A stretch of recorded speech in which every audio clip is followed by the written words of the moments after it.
After graduating university in the late 90s, the first thing I did before getting a job, before finding a place to live, before making any other decisions was to lease a car. I actually thought I'd need the car in order to get the job and find the place to live. It's just what everyone did. I didn't know anyone who didn't own a car. Fast forward 3 years, and after hours spent sitting in traffic and looking for parking spots, getting parking tickets, and experiencing a substantial weight gain, I gave the car back at the end of the lease and decided I was done owning a car. It was just easier in San Francisco to walk. For the next 15 years, I walked everywhere. I chose apartments that were close to my job and jobs that were close to my apartment. Then once I chose a job that was slightly too far to walk to, which was when I started cycling to work. Cycling was great.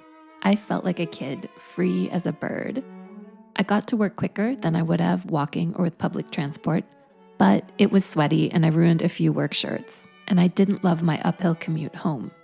And it could be dangerous at times. I shared the roads with aggressive drivers, and I had to get really good at reading motorists and predicting if they could see me or were in too much of a hurry to let me share the road. When I had my daughter in 2017, I again assumed I would have to get a car. I didn't know any people who were parents who did not use a car to shuttle their kids around to kindergarten and various appointments. But before we bought one, we ended up moving to Oslo. So we went back to walking, taking public transport, and on occasion cycling.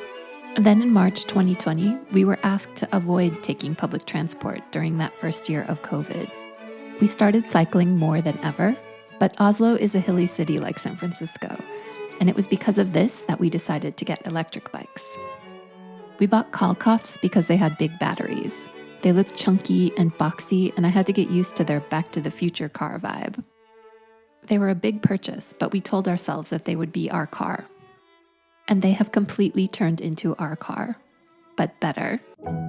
We go out on them every day, cycling all around Oslo, commuting, running errands, and joyriding.